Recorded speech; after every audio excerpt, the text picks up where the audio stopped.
Welcome back my YouTube family and all student. तो कैसे हैं आप सभी? आई होप सभी बहुत अच्छे से होंगे और सभी अपनी बहुत अच्छे से तैयारी भी कर रहे होंगे और साथ ही साथ अपने माता पिता का ध्यान भी रखते होंगे। तो आप सभी को गुड मॉर्निंग, राधे राधे, जय श्री राम। मैं आप सभी की दोस्त अभिलाषा राजपूत आप सभी का स्वागत करती हूँ आपके प्यारे यूट्यूब चैनल रिजल्ट तक पर। स्टूडेंट, अब तैयारी होगी हमारी जीत की।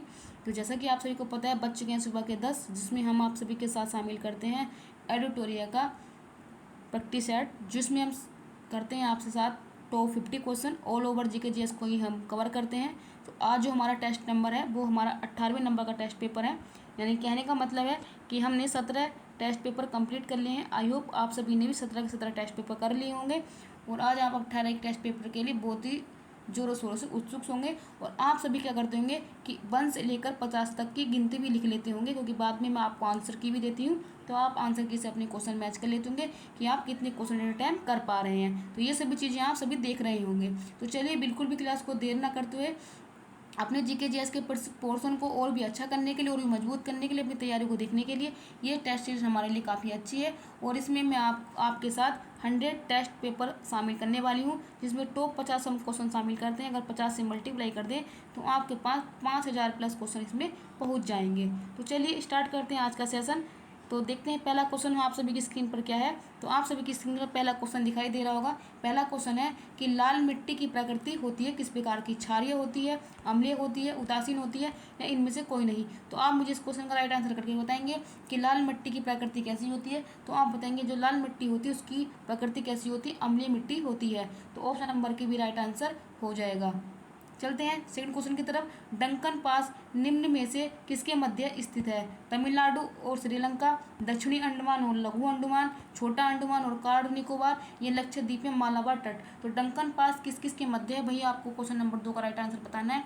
तो आप बताएंगे दक्षिणी अंडमान और लघु अंडमान के मध्य डंकन पास स्थित है। ऑप्शन नंबर के भी राइट आंसर हो जाए क्वेश्चन नंबर 2 का। आई होप आप सभी ने दोनों क्वेश्चन का राइट आंसर सही से किया होगा। पढ़ते हैं नेक्स्ट स्लाइड की तरफ। क्वेश्चन नंबर 3 है, किसने बहुउद्देशीय नदी घाटी परियोजनाओं को आधुनिक भारत का मंदिर कहा था? स्टूडेंट, ये क्वेश्चन बहुत ही मोस्ट इंपॉर्टेंट है, तो आप इसको अच्छे से कीजिएगा।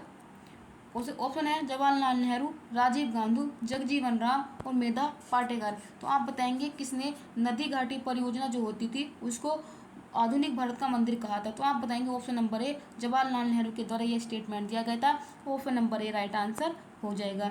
चलिए बढ़ते हैं क्वेश्चन नंबर 4 की तरफ। क्वेश्चन नंबर 4 है कि किसी राष्ट्रीय उद्यान को पक्षियों का स्वर्ग कहा जाता है? ऑप्शन नंबर है आपके केवलादेव घन्य Ghana national park, Sultanpur national park, Rohila national park और भगवान महावीर नेशनल पार्क। तो पक्षियों का स्वर्ग किस राष्ट्रीय उद्यान को कहा जाता है? आप मुझे देंगे इस कमेंट में राइट आंसर करके। तो आप बताएंगे केवलादेव घाना नेशनल पक्षी विहार को पक्षियों का स्वर्ग कहा जाता है। और ये कहाँ पर है? तो आप बताएंगे ये हमारे राजस्थान में स्थित है और राजस्थान के भरतपुर जिले में शामिल है। तो क्वेश्चन नंबर 4 का राइट आंसर हो जाएगा ऑप्शन नंबर ए। और सुल्तानपुर नेशनल पार्क कहाँ पर है?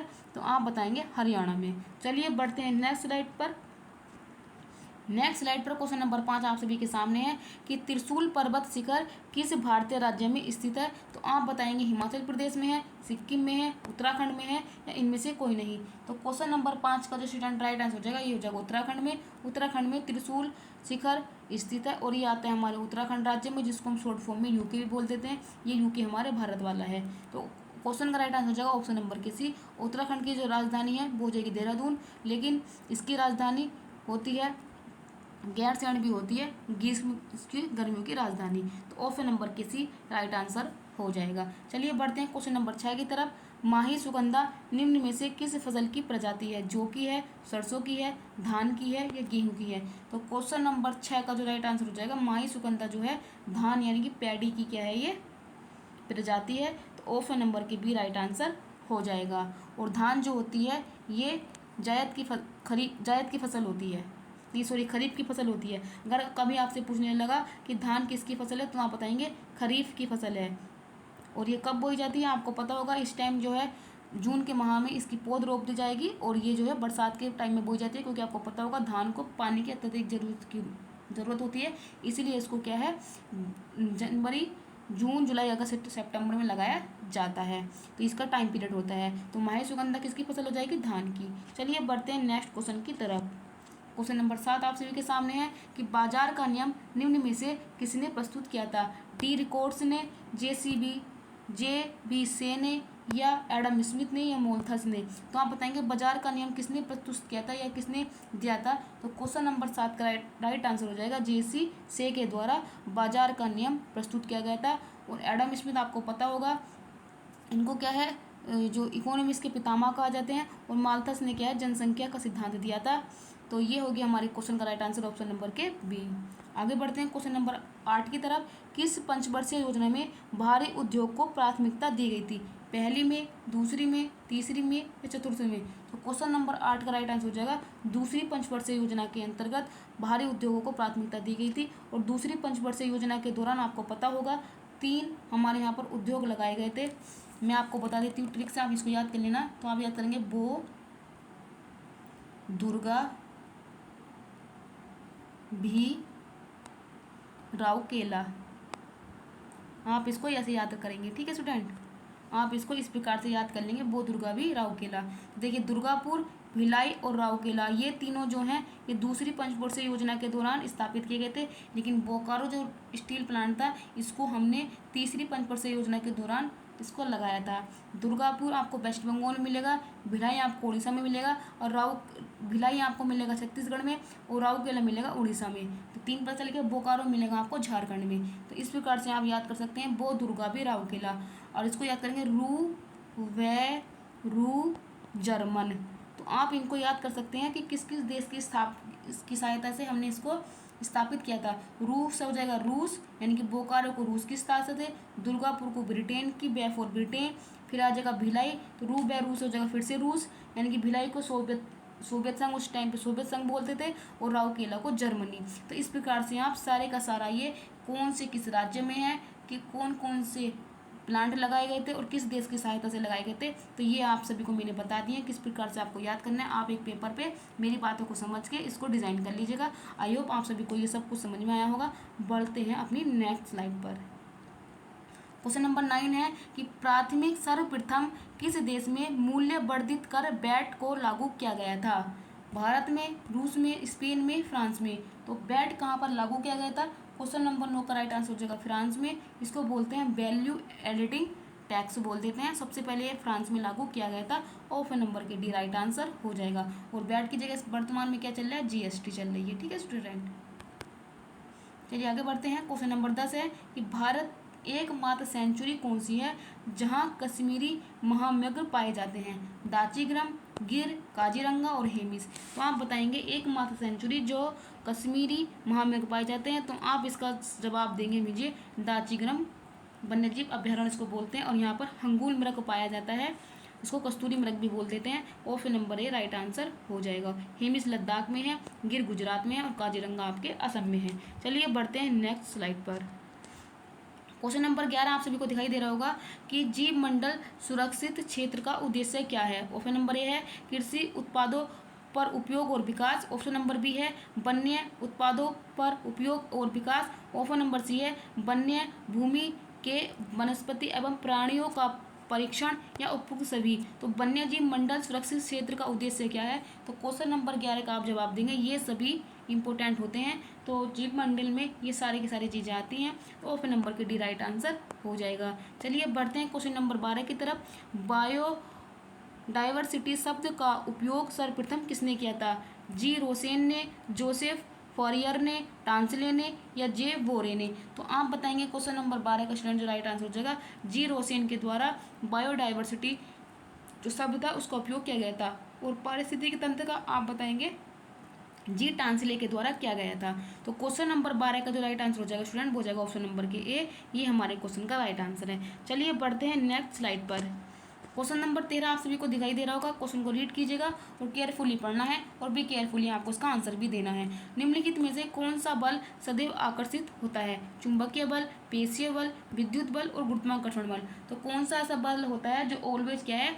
आकर्षित होता है। तो क्वेश्चन नंबर 13 का आप देंगे राइट आंसर। तो आप बताएंगे जो गुरुत्वीय बल होता है ये हमेशा आकर्षित करता है। आपको पता होगा गुरुत्वीय बल पृथ्वी के द्वारा लगाया जाता है, और पृथ्वी हमेशा किसी भी चीज़ को अपनी ओर आकर्षित करती है। तो सदैव ये आकर्षित बल होता है। ऑप्शन नंबर के डी राइट आंसर आंसर हो जाएगा। चलिए नेक्स्ट बढ़ते हैं क्वेश्चन नंबर 14 की तरफ। निम्नलिखित में से कौन एक विद्युत चुंबकीय तरंग नहीं है, यानी कि इलेक्ट्रोमैग्नेटिक रे नहीं है। आप देंगे सही जवाब ध्वनि तरंगे, प्रकाश तरंगे, रेडियो तरंगे या माइक्रोवेव। तो कौन सी इलेक्ट्रोमैग्नेटिक रे नहीं है, तो क्वेश्चन नंबर 14 का आप देंगे सही जवाब। आप बताएंगे जो ध्वनि तरंगे होती हैं ये इलेक्ट्रोमैग्नेटिक वेव होती हैं, क्योंकि आपको पता होगा ये यांत्रिक तरंगे हैं, और जितनी यांत्रिक तरंगे होती हैं वे विद्युत चुंबकीय तरंगे नहीं होती, क्योंकि यांत्रिक तरंगों को चलने के लिए किसी न किसी मीडियम की जरूरत होती है। क्योंकि आपको पता है ध्वनि जो है बिना वैक्यूम के नहीं चल सकती, सॉरी इसको चलने के लिए मतलब वायुमंडल की जरूरत होती है, ये बिना माध्यम के नहीं चल सकती है, चलन कर सकती है। तो ऑप्शन नंबर ये राइट आंसर हो जाएगा।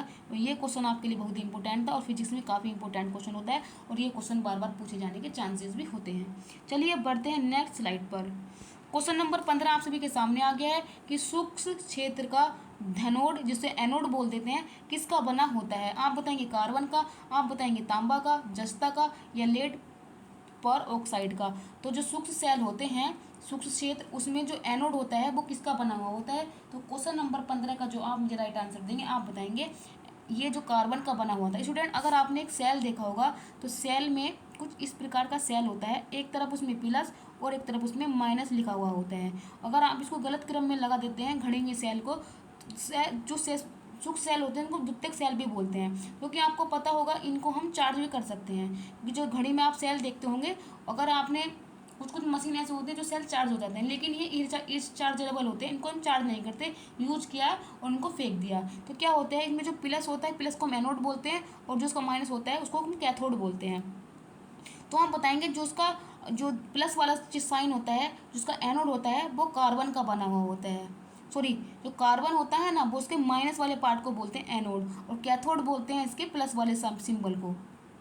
ठीक है, तो कार्बन जो होता है इसका माइनस वाला भाग होता है जिसको एनोड बोलते हैं, ये कार्बन का बना हुआ होता है। अगर आपसे पूछने लगा कि जो उसका धनायन होता है एनोड, जो उसका कैथोड जो होता है वो दस्ते का बना हुआ होता है। अगर हाँ यहाँ पे तो पूछा है कि एनोड कौन सा होता है, तब आपने जवाब दे दिया कार्बन। अगर आपसे पूछने लगा कि इसका जो कैथोड होता है वो किसका बना हुआ, तब आप जवाब देंगे दस्ते का बना हुआ होता है। तो दोनों क्वेश्चन आप सभी को याद रखने हैं, कैसे याद करने हैं वो मैंने आपको बता दिया। चलिए बढ़ते हैं क्वेश्चन नंबर 16 की तरफ। इसका जो राइट आंसर है ऑप्शन नंबर की ए 15 का राइट आंसर है। हर शरीर में यम चेट्टी का उल्लेख मिलता है। यम चेट्टी होते थे कौन, गुप्तचर होते थे, पुलिस होते हैं, रात में पहरा देने वाली स्त्री होती थी, या रात्रि में पहरा देने वाले पुरुष को कहते थे। तो हर्ष चरित में जो यम चेट्टी शब्द आया था उसको हम किसके लिए यूज करते थे। क्वेश्चन नंबर 16 का देंगे आप सही जवाब। आप बताएंगे रात्रि में पहरा देने वाली स्त्री को हम यम चेट्टी बोलते थे। ऑप्शन नंबर के सी राइट आंसर 16 का। चलिए बढ़ते हैं नेक्स्ट क्वेश्चन की तरफ। क्वेश्चन नंबर 17 आप सबके सामने है कि चिदम्बरम का मंदिर जो चोल मंदिर है वो किस धर्म के समूह से संबंधित है। वैदिक धर्म से, अलवार संतों से, नैनार संतों से, या जैन धर्म से। तो चिदम्बरम का जो चोल मंदिर है वो किस धर्म के समूह से संबंधित है। तो क्वेश्चन नंबर 17 का आप सही देंगे जवाब, तो आप बताएंगे नैनार से संबंधित है। तो क्वेश्चन नंबर 17 का राइट आंसर हो जाएगा ऑप्शन नंबर के सी। चलिए बढ़ते हैं क्वेश्चन नंबर 18 की तरफ। किसी बिलियन की कुल मात्रा तथा उसमें मिश्रित विलय की कुल मात्रा का अनुपात क्या कहलाता है। ऑप्शन नंबर 1 है बिलियन की सांद्रता, बिलियन की शांता, बिलियन की शुद्धता, या बिलियन का क्वथनांक। तो क्वेश्चन नंबर 18 का जल्दी से दीजिए जवाब, तो आप कहेंगे बिलियन की सांद्रता कुल मात्रा का अनुपात कहलाती है। ऑप्शन नंबर के ए राइट आंसर हो जाएगा। चलिए बढ़ते हैं स्टूडेंट नेक्स्ट स्लाइड पर। आई होप आप सभी को क्वेश्चन बहुत अच्छे लग रहे होंगे, और आप सभी अच्छे से अपने क्वेश्चन का आंसर भी नोट कर रहे होंगे, और बाद में आप चेक करने वाले हैं कि आपने कितने क्वेश्चन गलत किए और कितने क्वेश्चन राइट किए हैं। क्वेश्चन नंबर 19 आप सभी की स्क्रीन पर आ गया है कि जो निलंबन कणों का आकार कितना होता है। जो निलंबन कण होते हैं उनसे आपका आकार पूछ रहा है। 10 की पावर -2 से 10 की पावर -4 के बीच में होते हैं। 10 की पावर -5 से 10 की पावर -7 सेमी के बीच में होते हैं। 10 की पावर 8 से 10 की पावर -10 सेमी के बीच में होते हैं, या 10 की पावर -1 से 10 की पावर -2 सेमी के बीच में होते हैं। तो निलंबन कणों का आकार कितना होता है। क्वेश्चन नंबर 19 का दीजिए सही जवाब, तो आप बताएंगे दीदी 10 की पावर -5 से 10 की पावर 7 सेमी के मध्य में होते हैं। तो क्वेश्चन नंबर 19 का राइट आंसर हो जाएगा ऑप्शन नंबर के बी। चलिए बढ़ते हैं क्वेश्चन नंबर 20 की तरफ। अम्ल क्रियाशील धातुओं के साथ क्रिया करके निम्नलिखित में से कौन सी गैस उत्पन्न करता है। यानी कि अम्ल जो होता है वो क्रियाशील धातु के साथ मिलता है और कौन सी गैस उत्पन्न करता है। तो आप देंगे क्वेश्चन का सही जवाब हाइड्रोजन करता है, कार्बन डाइऑक्साइड करता है, क्लोरीन करता है या सल्फर करता है। तो क्वेश्चन नंबर 20 का देंगे आप सही जवाब। तो आप बताएंगे हाइड्रोजन गैस मुक्त होती है जब कोई अम्ल क्रियाशील धातु के साथ अभिक्रिया करते हैं। तो क्वेश्चन नंबर 20 का राइट आंसर हो जाएगा ऑप्शन नंबर के ए। बढ़ते हैं नेक्स्ट स्लाइड की तरफ। आज का 21वां क्वेश्चन आप सभी के सामने है कि निम्नलिखित में से कौन सा सुमेलित नहीं है। आप बताएंगे ऑप्शन नंबर ए नाभिकीय मॉडल अर्नेस्ट रदरफोर्ड ने दिया था, ग्रेही मॉडल नील बोहर ने दिया था, क्वांटम मॉडल इरविन श्रोडिंगर ने दिया था। क्या ये सभी सुमेलित है। तो निम्नलिखित में से कौन सा मैच नहीं करता है।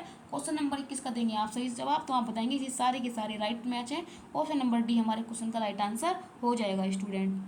तो कभी कभी आपसे पूछ लेता है कौन सा मॉडल किसने दिया था और कौन सी जो परिभाषा है वो किससे संबंधित है। तो ये क्वेश्चन आप सभी के लिए बहुत ही इंपॉर्टेंट होते हैं। आप सभी इनको नोट कर लीजिएगा या इसका स्क्रीनशॉट लेकर अपने पास रख लीजिएगा। बढ़ते हैं नेक्स्ट स्लाइड की तरफ। क्वेश्चन नंबर 22 आप सभी के सामने है कि क्लोरीन अणुओं के बीच कैसा सहसंबंध बंधन सहसंयोजन बंधन होते हैं। जो क्लोरीन अणु होते हैं वो आपस में किस प्रकार से जुड़े होते हैं। एकल सहसंयोजन बंध के द्वारा, द्विक सहसंयोजन बंध के द्वारा, त्रिक सहसंयोजन बंध के द्वारा या इनमें से कोई नहीं। तो क्वेश्चन नंबर 22 का आप देंगे मुझे सही जवाब। तो आप बताएंगे एकल सहसंयोजन बंध के द्वारा क्लोरीन अणु आपस में जुड़े हुए होते हैं। Option number A right answer हो जाएगा। चलिए बढ़ते हैं क्वेश्चन नंबर 23 की तरफ। आवर्त सारणी में किस वर्ग के तत्वों को सामूहिक रूप से क्षारीय मृदा धातु कहा जाता है, यानी एल्कली मेटल उनको बोलते हैं। तो क्वेश्चन नंबर 23 का देंगे सही जवाब वर्ग 1, वर्ग 2, वर्ग 3 या वर्ग 4।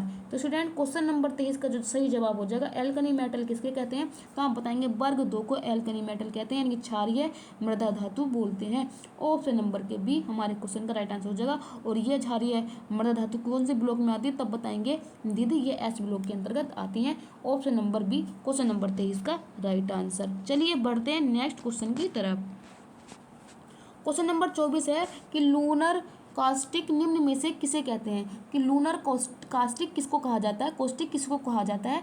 दीजिएगा सही जवाब मर्क्यूरिक क्लोराइड को, मर्क्यूरिक सल्फाइड को, फेरस सल्फेट को या सिल्वर नाइट्रेट को। तो क्वेश्चन नंबर 24 का देंगे आप ये सही जवाब। तो आप बताएंगे सिल्वर नाइट्रेट को हम लूनर कास्टिक भी कहते हैं। और सिल्वर नाइट्रेट का उपयोग कहाँ पर किया जाता है। आजकल इसका प्रयोग बहुत ही जोर शोर से चल रहा है। अगर आपने बोटिंग की होगी तो बोटिंग देते समय आपके नाखून पर स्याही लगाई जाती है, वो स्याही जो होती है वो सिल्वर नाइट्रेट की होती है। और सिल्वर नाइट्रेट का दूसरा नाम क्या होता है तो आप याद रखेंगे लूनर कास्टिक भी सिल्वर नाइट्रेट का नाम होता है, उपनाम होता है, यानी कि दूसरा नाम से जानी जाती है। ये क्वेश्चन आप सभी के लिए एक नई जानकारी लेकर आया है। आई होप आप सभी को ये जानकारी अच्छी लगी होगी। तो क्वेश्चन नंबर डी का राइट आंसर हो जाएगा। कमेंट करके आप जरूर बताइएगा। क्वेश्चन नंबर 25 है निम्नलिखित में से किसके हृदय में 4 कक्ष होते हैं। पक्षी के, मनुष्य के, मगरमच्छ के, इनमें से कोई नहीं या इनमें से सभी। तो क्वेश्चन नंबर 25 का स्टूडेंट राइट आंसर हो जाएगा ऑप्शन नंबर के किसके हृदय में 4 कक्षियाँ होते हैं।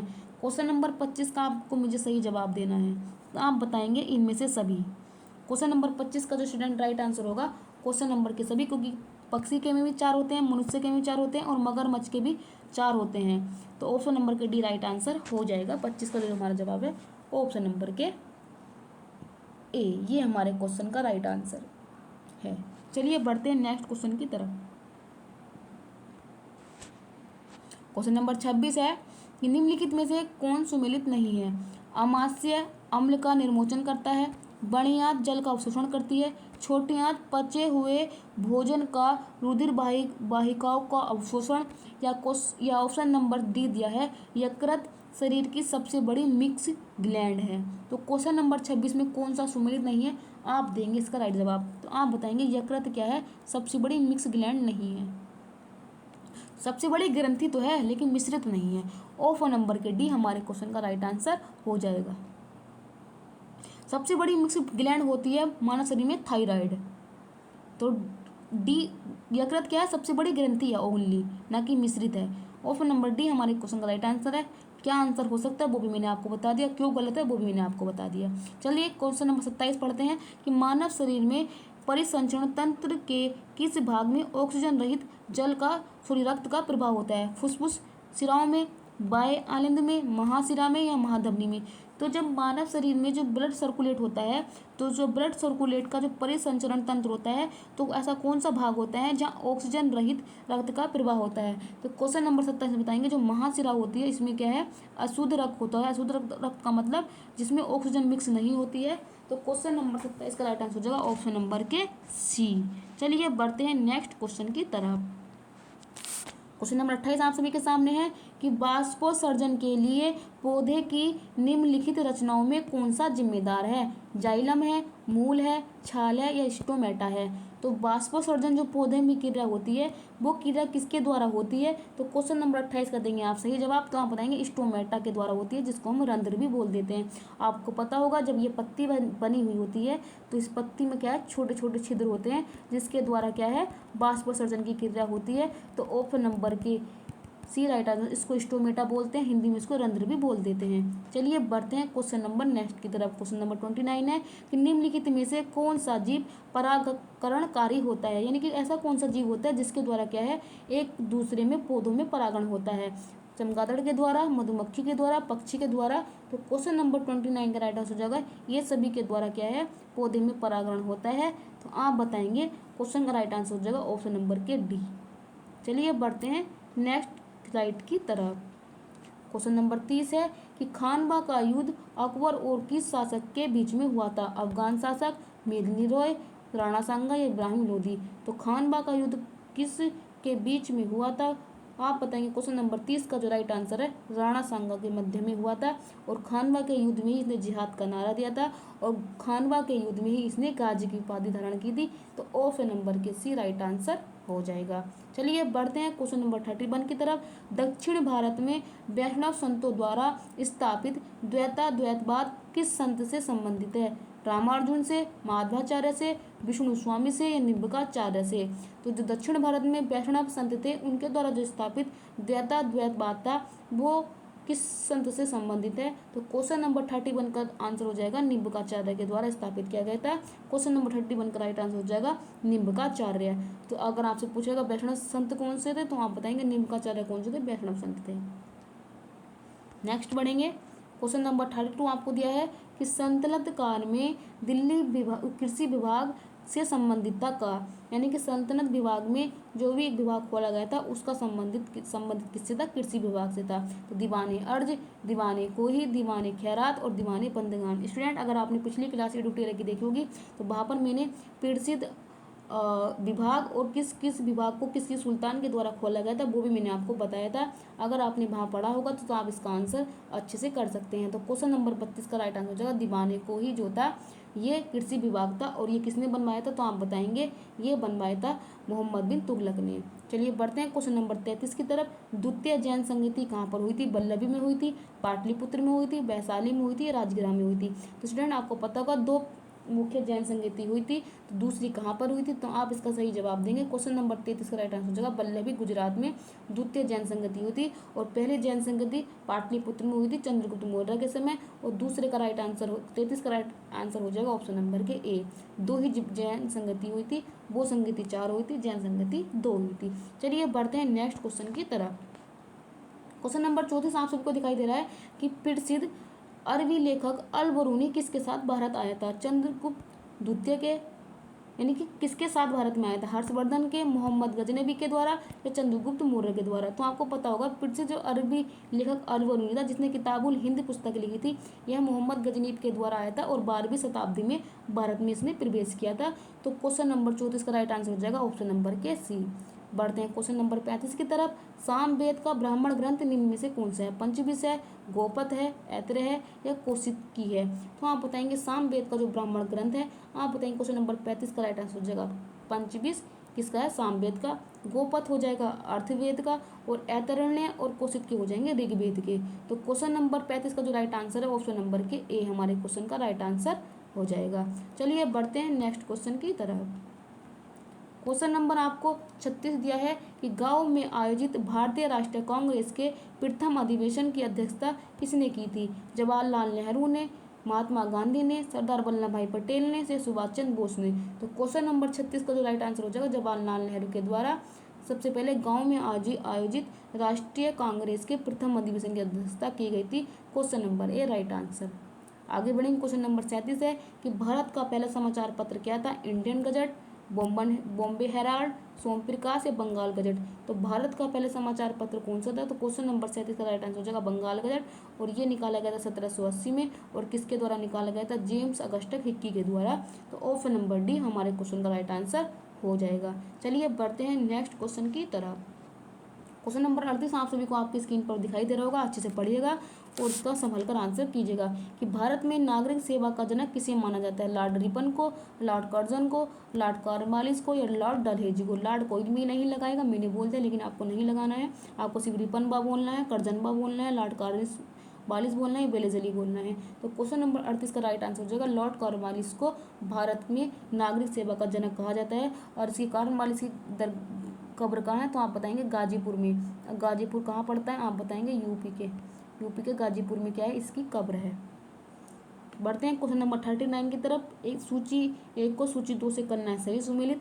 एक तरफ सूची 1 में दी है संस्था, दूसरी तरफ दिए इनके संस्थापक, तो आपको सभी को मिलाना है और बड़े अच्छे से इसका आंसर करना है। चलिए, एक तरफ दिया विश्व भारती, अभिनव भारत, वेद समाज और देव समाज। तो आपको बताएगा भारत भारती जो है ये रविन्द्रनाथ टैगोर के द्वारा स्थापित की गई थी, क्योंकि आपको पता है इसको लिविंग हेरिटेज का भी दर्जा दिया गया है।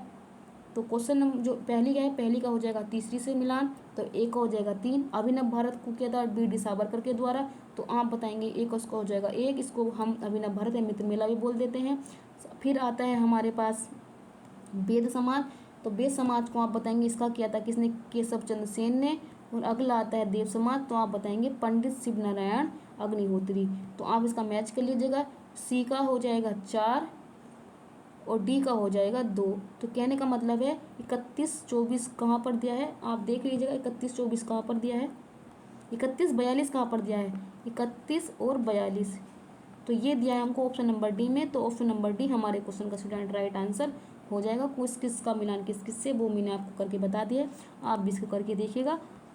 बढ़ते हैं आगे क्वेश्चन की तरफ। क्वेश्चन नंबर 40 है, निम्नलिखित में से कौन सा सुमेलित नहीं है? एक तरफ दिया है संवैधानिक प्रावधान, और वे कौन से हमने मतलब उनके जो सोर्स हैं वो हमने किस देश से लिए हैं, कौन सा सुमेलित नहीं करता है, आपको बताना है। शासन की संसदीय प्रणाली ब्रिटेन से ली है, राज्य के नीति निर्देशक तत्व हमने आयरलैंड से लिए हैं, संवर्ती सूची की अवधारणा ऑस्ट्रेलिया से ली है, और मौलिक कर्तव्यों का विचार हमने अमेरिका से लिया है। तो कौन सा सुमेलित नहीं है? क्वेश्चन नंबर 40 का देंगे आप सही जवाब। आप बताएंगे मौलिक कर्तव्यों का जो विचार है वो हमने अमेरिका से ना लेकर के USSR यानी कि रूस से लिया था। तो आप बताएंगे हमने रूस से अमेरिका से क्या लिया था? तो आप बताएंगे अमेरिका से हमने मौलिक अधिकार लिए हैं। मौलिक कर्तव्य रूस और मौलिक जो अधिकार है हमारे फंडामेंटल राइट्स वो लिए हमने अमेरिका के संविधान से। तो राइट आंसर हो जाएगा हमारा ऑप्शन नंबर के डी। बढ़ते हैं क्वेश्चन नंबर 41 की तरफ कि धन विधेयक से संबंधित से विशेष प्रक्रिया संविधान के किस अनुच्छेद में वर्णित है? यानी कि धन विधेयक से संबंधित जो विशेष प्रक्रिया का प्रावधान है वो संविधान के कौन से आर्टिकल में दिया गया है? अनुच्छेद 109, अनुच्छेद 110, अनुच्छेद 112 या अनुच्छेद 280? तो 41 का आप बताएंगे अनुच्छेद 109 के अंतर्गत विशेष प्रक्रिया का प्रावधान है, वो भी धन विधेयक से। और धन विधेयक की परिभाषा आपको कहाँ पर दी है? अनुच्छेद 110 में। और वित्त आयोग आप कहाँ पर दिया है? अनुच्छेद 280 में। राइट आंसर ऑप्शन नंबर के ए। क्वेश्चन नंबर 42 है कि संविधान के प्रसिद्ध अनुच्छेद के अनुसार भारत क्या है? राज्यों का संघ है, राज्यों का समूह है, राज्यों का फेडरेशन है, या राज्यों का कन्फेडरेशन है? तो क्वेश्चन नंबर 42 का स्टूडेंट जो राइट आंसर हो जाएगा भारत क्या है? राज्यों का संघ है। अगर स्टूडेंट मैं आप सभी को डिटेल में बताऊं तो आप सभी को पता होगा जो हमारा भारतीय संविधान का पहला अनुच्छेद उसमें लिखा है India that is Bharat shall be a union of the state, यानी कि जो भारत है वो राज्यों का संघ है। और यही हमारे क्वेश्चन का राइट आंसर हो जाएगा। कभी कभी आपसे ये पूछ लेता है कि India that is Bharat shall be union of state की यह स्टेटमेंट आर्टिकल किस में लिखा है? तो आप बताएंगे आर्टिकल 1 में लिखा है।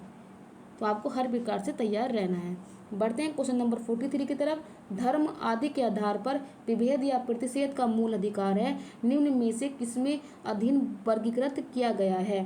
धर्म की स्वतंत्रता का अधिकार, शोषण के विरुद्ध अधिकार, समता का अधिकार या स्वतंत्रता का अधिकार। धर्म आदि के आधार पर विभेद या प्रतिषेध का एक मूल अधिकार है, यह किसके अधीन आता है? तो आप बताएंगे धर्म की स्वतंत्रता के अंतर्गत आता है।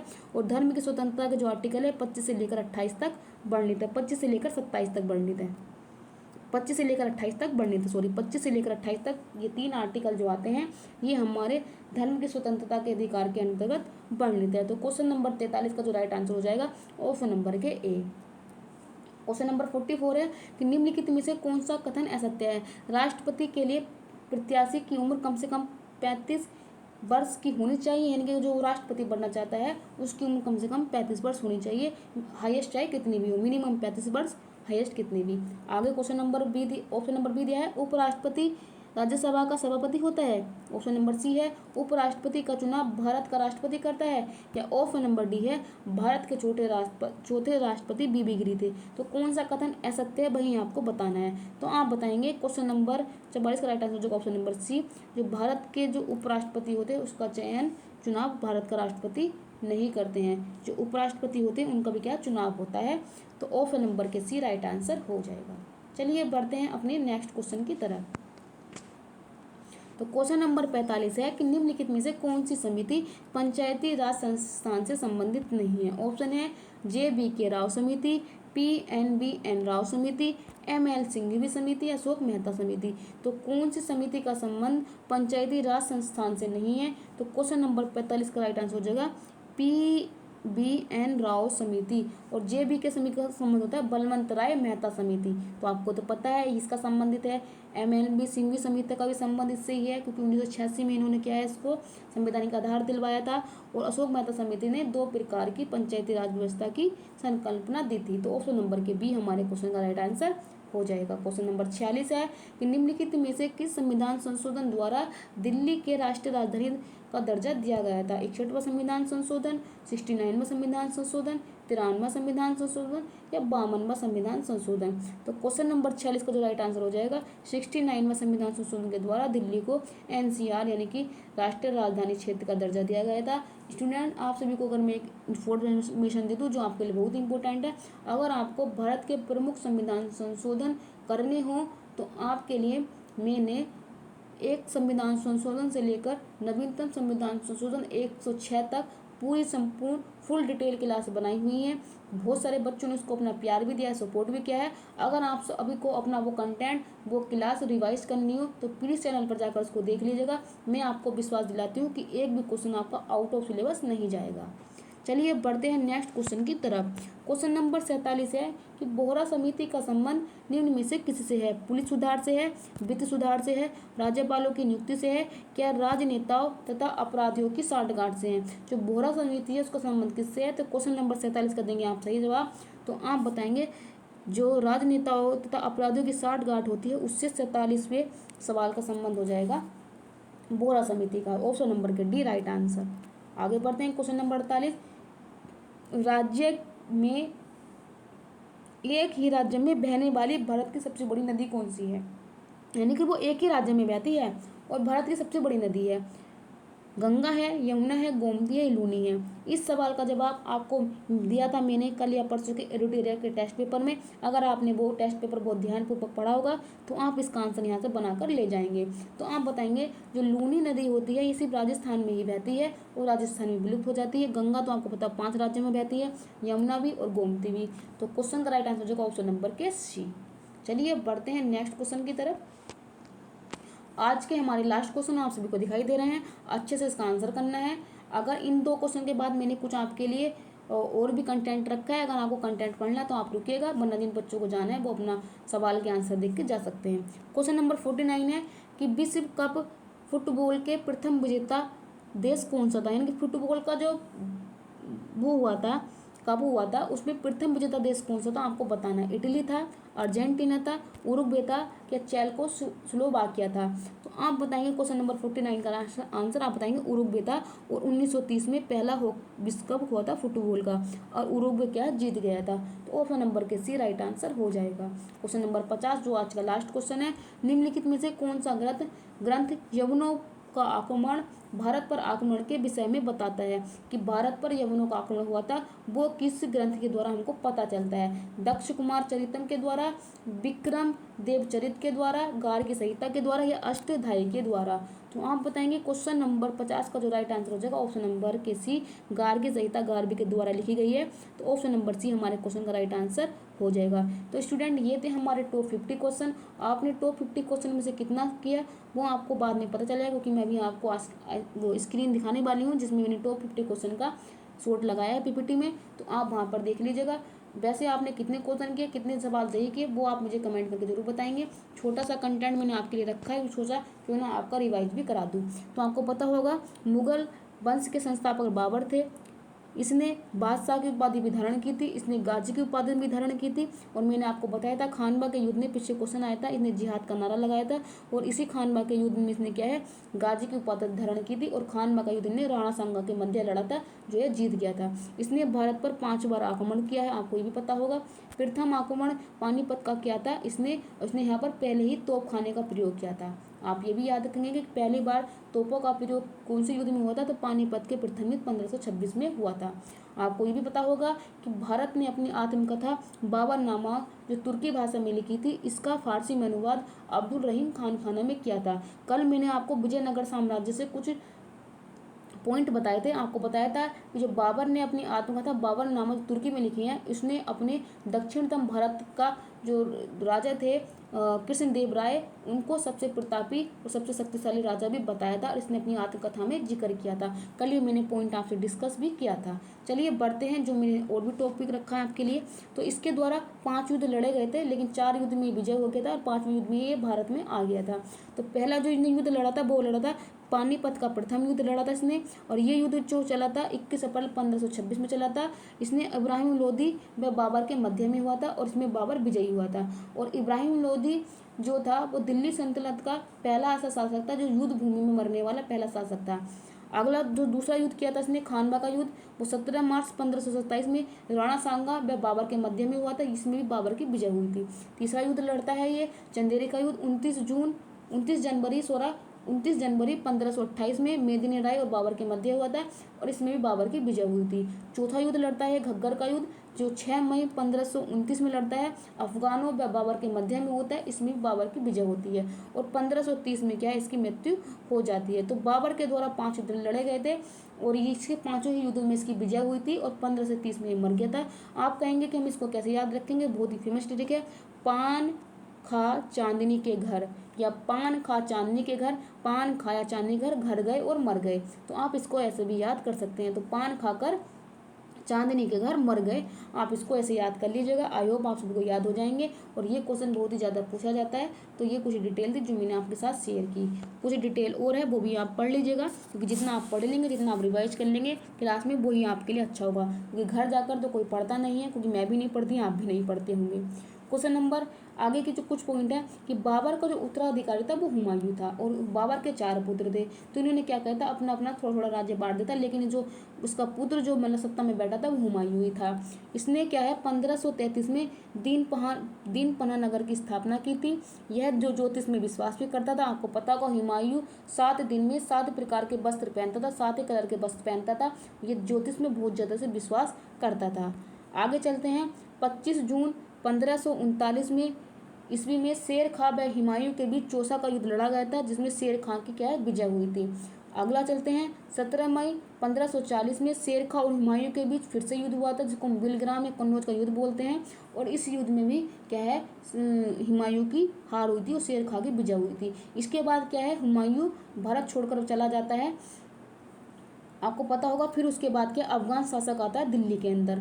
फिर आता है कन्नौज के युद्ध के पश्चात हुमायूं 15 वर्षों तक क्या है भारत से बाहर ही जीवन बिताता है, उसका अता पता नहीं रहता। और इन्हीं 15 वर्षों में क्या है, अकबर का जन्म होता है। इसलिए कंट्रोवर्सी होती है कि जब हुमायूं 15 वर्षों तक भारत में नहीं था तो अकबर पुत्र कहाँ से पैदा हो गया। तो आपको सुना होगा कि बहुत ज़्यादा से इस चीज़ को वायरल किया जाता है, बहुत ज़्यादा कंट्रोवर्सी चलती है कि अकबर कहाँ से आया था। बहरहाल मैंने आपको बता दिया, लेकिन इसका पढ़ाई लिखाई से कोई लेना देना नहीं है। आपको पढ़ना है और अपनी नौकरी लेनी है, अपने माँ बापों का अपना फ्यूचर को सिक्योर करना है। आगे आते हैं कि पुनः 1555 में इसने पंजाब के सूरी शासक सिकंदर को पराजित कर दिल्ली की गद्दी पर बैठ गया था। आपसे पूछेगा कि 15 वर्षों के बाद भारत में कब आया था, तो 1555 में आया था। उसके बाद है हुमायूं नामा की रचना, इसकी बहन जो इसकी मतलब बहन थी गुलबदन बेगम, इसने इसके हुमायूं नामा लिखी थी, जिसमें हुमायूं के जीवन से संबंधित सभी इसमें पॉइंट लिखे गए हैं। और आपको पता होगा हुमायूं की मृत्यु जो हुई थी वो दीनपुना नगर में जो सीढ़ी का जो सेबो बनवाया था शीश में है, उससे गिरकर इसकी लड़खड़ाकर मृत्यु हो गई थी। तो ये कुछ पॉइंट थे हुमायूं से। पहले पढ़े आपने बाबर से, अब पढ़े आपने हुमायूं से। तो ये पॉइंट आपके क्या है, रिविजन हो गए होंगे।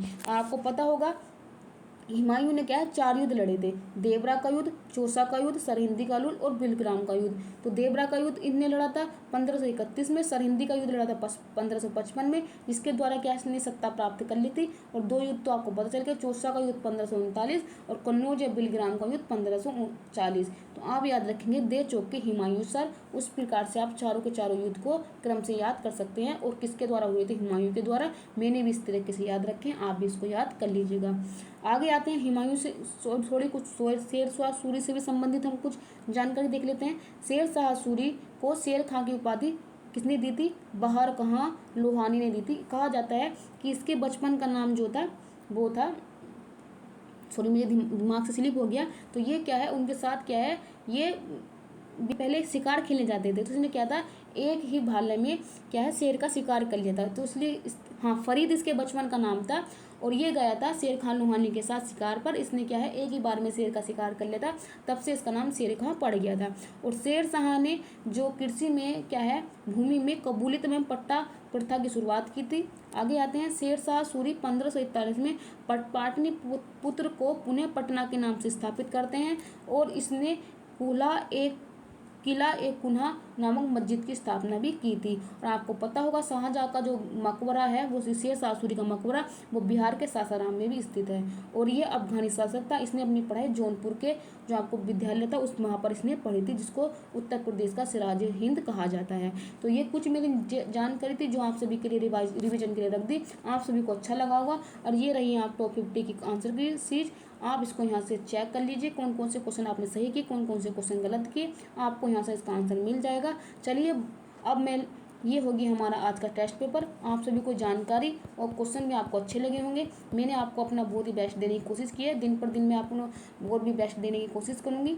और ये था आज की श्रृंखला। आप सभी को कर काफ़ी अच्छा लगा होगा।